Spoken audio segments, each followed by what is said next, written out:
வேகம், இடப்பெயர்ச்சி, ஆர்முடுதல் என்பது பற்றி இன்றைக்கு பார்ப்போம். முதல்ல இடப்பெயர்ச்சி, தூரம் என்ற ரெண்டு சொல்ல பற்றி படிப்போம். இது ஏ என்ற நகரம், இது பி என்ற நகரம். ஏயிலிருந்து பிக்கு போகிற பாதை இது. இந்த பாதையைத்தான் நாங்கள் சொல்கிறோம் தூரம் என்று. ஆனால் இடப்பெயர்ச்சி என்றது முதல் ஏ எங்கே இருந்துச்சோ, அதாவது வாகனம் முதல் ஏயில் இருந்திருக்கு, ஏயிலேருந்து பிக்கு போயிருக்கு. இந்த ரெண்டு நகரத்துக்கு இடையிலான குறுகிய தூரம் மட்டும் சொல்லலாம். குறுகிய தூரம் என்ற என்ன? இந்த ரெண்டு நகரத்தையும் இணைக்கிற நேர்கோடாக இருக்கும். அதுதான் இடப்பெயர்ச்சி என்று சொல்லப்படுது. இது ரெண்டு தான் தூரத்துக்கும் இடப்பெயர்ச்சிக்கும் உள்ள முக்கியமான வேறுபாடு. இதோட இன்னொன்று இருக்குது. இடப்பெயர்ச்சி என்றது ஒரு காவிக்கணியம், ஆனால் தூரம் என்றது ஒரு எண்ணிக்கணியம். காவிக்கணியமெண்டா என்ன, எண்ணிக்கணியமெண்டா என்ன பண்ணிட்டு பிறகு பார்ப்போம்.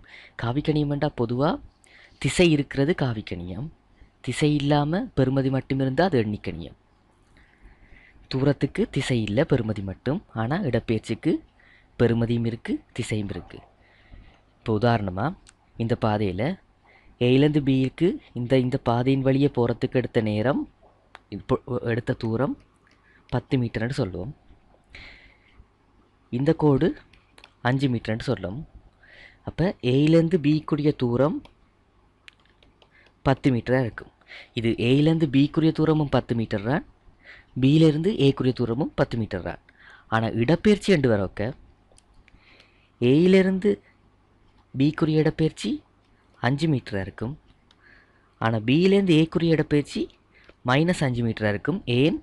இந்த வாகனம் ஏயிலேருந்து தான் பிக்கு போயிருக்கு. அதாவது பயணம் செய்த திசையில் இந்த இடப்பெயர்ச்சி ப்ளஸ்ஸாக இருக்கும்.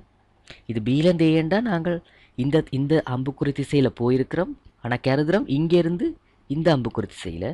ஆகவே அதுண்ட விட மைனஸ் வரும், ஆனால் பெறுமதி மாறாது. இது ரெண்டும் தான் இடப்பெயர்ச்சி, தூரம் என்று சொல்லக்க. இனி இடப்பெயர்ச்சி தூரம் என்றதை வச்சுக்கொண்டு அலகு நேரத்தில் இடப்பெயர்ச்சி, அலகு நேரத்தில் தூரத்தை காணலாம். அதுக்கு பேர் தான் சொல்கிறோம் வேகம், கதி. வேகம் என்றா என்ன? இடப்பெயர்ச்சின்னு பார்த்துருந்தானே, இடப்பெயர்ச்சி அதன் கீழ் நேரம் என்றா அது வேகமாக இருக்கும்.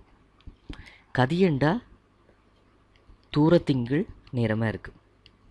நம்ம சொன்னாங்க இடப்பெயர்ச்சி என்றது காவிக்கணியம், தூரம் என்றது ஒரு எண்ணிக்கணியம் உண்டு.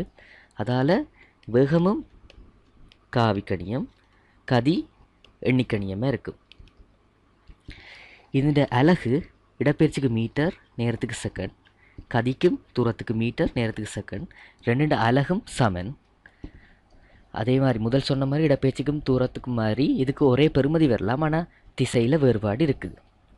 இப்போ ஒருத்தர் இந்த திசையில் போகிறாருண்டா இந்த திசையில் வேகம் ப்ளஸ் வேகமாக இருக்கும். அதே இந்த திசையில் எடுத்தவன்டா அது மைனஸ் வேகமாக இருக்கும். ஆனால் கதிக்கு அப்படி ஒரு திசை இல்லை. அதுதான் இதில் இருக்கிற முக்கியமான வேறுபாடு. அடுத்தது இதை வச்சுக்கொண்டு நாங்கள் பொதுவான சமன்பாடுகளுக்கு வரலாம். இந்த சமன்பாடு வாரத்துக்கு முதல் நாங்கள் இப்போ இவ்வளவு நேரம் கண்டது என்னது? எஸ் என்றது இடப்பெயர்ச்சி. நாங்கள் கதியையும் தூரத்தையும் இப்போதைக்கு கதைக்காமல் விடுவோம். ஏனென்றால் நாங்கள் கூட இடப்பெயர்ச்சி வேகமண்டதை பற்றி தான் பார்க்க போகிறோம். இடப்பெயர்ச்சி முதல்ல பார்த்தோம், அதுக்கு பிறகு பார்த்தோம் வேகம்.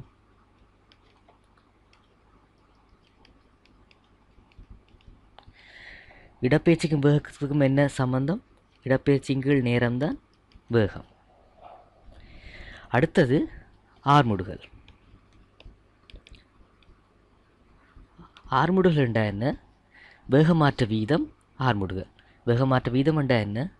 ஒரு பொருள், ஒரு வாகனம் இந்த இடத்துல இருக்கோக்கா அதுக்கு வேகம் 10 மீட்டர் செகண்ட் -1. இந்த இடத்துல வரோக்க அதுக்கு வேகம் 20 மீட்டர் செகண்ட் -1. இதுக்கு எடுத்த நேரம் 2 செகண்ட்.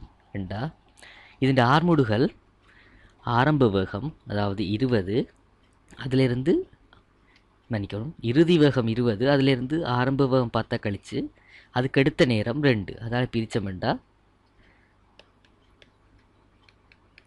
இதுதான் ஆர்முடுகளாக இருக்கும். அதாவது ஆர்முடுகளுக்குரிய பொதுவான சமன்பாடு என்ன? இறுதி வேகம் சய ஆரம்ப வேகம் அதன் கீழ் எடுத்த நேரம் என்று சொல்லலாம். ஆர்முடுகளோட அலகு என்னவாக இருக்கும்? இறுதி வேகத்துக்கு மீட்டர் செகண்ட் -1, ஆரம்ப வேகத்துக்கு மீட்டர் செகண்ட் -1, நேரத்துக்கு செகண்ட். இது மீட்டர் செகண்ட் -1 மீட்டர் செகண்ட் -1 அது மீட்டர் செகண்ட் -1 தான் இருக்கும். அதன் கீழ் செகண்ட். இது மீட்டர் செகண்ட் -2 இருக்கும். நாங்கள் வேகத்தை வச்சுக்கொண்டு ஆர்முடுகள் கணக்கெடுக்கிறபடியாக ஆர்முடுகளும் ஒரு காவிக்கணியமாகும். அடுத்தது பொதுவான சமன்பாடுகளுக்கு வருவோம். இப்போ நான் சொன்னான் ஆர்முடுகள்ன்றது இறுதி வேகம் v என்று கொள்வோம், ஆரம்ப வேகம் u என்று கொள்வோம், எடுத்த நேரம் t. பொதுவான சில குறியீடுகள் நாம் பயன்படுத்துவோம். s என்றது இடப்பெயர்ச்சி,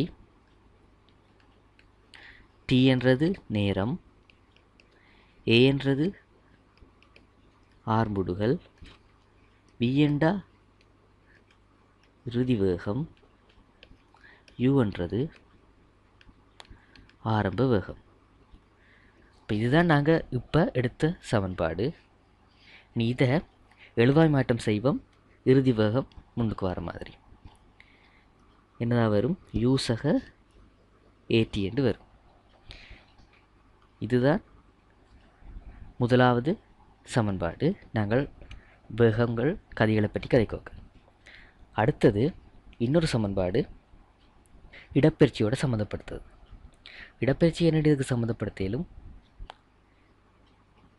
s சமன் ut plus half at squared. இது என்னென்று வந்ததுன்னு பார்ப்போம். நான் சொன்னாங்க இறுதி வேகத்துக்கு இப்படி ஒரு சமன்பாடு எடுத்து வச்சிருக்கிறோம். இந்த சமன்பாடு எப்படி வந்ததுன்னு பார்ப்போம். இப்போ நாங்கள் முதல் சொன்னாங்க இறுதி வேகம் v, ஆரம்ப வேகம் u உண்டு. அப்போ அதோட சராசரி வேகத்தை நாங்கள் சொல்லலாம் v டேஷ் என்று வைப்போம். இப்படி சொல்லலாம். ஏனெண்டா இறுதி வேகம் v, ஆரம்ப வேகம் u, அதனால் அதோட சராசரி வேகம் ரெண்டையும் கூட்டி 2ஆல் பிரித்து அதோட சராசரி வேகம் வரும். இப்போ இது வேகம். இடப்பெயர்ச்சி சமன் வேகம் தர நேரம் நாங்கள் முதல் கண்டுறாங்க. வேகத்துக்கு பதிலாக இதை போடுவோம், நேரத்துக்கு பதிலாக இதை போடுவோம். இப்போ இது எப்படி வரும்? இதில் விக்கு பதிலாக இந்த சமன்பாடை பிரதியிடலாம். இந்த சமன்பாடை பிரதியிட்டால் என்ன வரும்? u ப்ளஸ் at சக u 2 t. இதை சுருக்கினா என்ன வரும்? u 2u 2uவின் கீழ் 2 ஒரு u சக at அதன் கீழ் 2 தர t. இது சமன் ut plus half at squared. இந்த சமன்பாடு வருது. இப்போ நாங்கள் 2 சமன்பாடு கண்டிருக்கிறோம். இனி 3ஆவது சமன்பாட்டுக்கு போவோம். இது வரைக்கும் கண்ட சமன்பாடை எழுதி வைப்போம். முதலாவது இது நாங்கள் கண்ட முதலாவது சமன்பாடு. ut plus half at squared நாங்கள் கண்ட 2ஆவது சமன்பாடு. இப்போ 2ஆவது சமன்பாட்டில் கொண்டு முதலாவது சமன்பாட்டை பிரதிட்டால் இன்னொரு சமன்பாடு எடுக்கலாம். இதில் நாங்கள் என்ன பண்ணுவோம்? முதல்ல இதில் ஒரு டீயை வெளியில் எடுப்போம். அப்போ u சக ஹாஃப் at என்று வரும். இப்போ இந்த atக்கு பதிலாக v மைனஸ் யூவை போடலாம். இப்போ இந்த இடத்துல v மைனஸ் யூ ஒன்று போட போகிறோம்.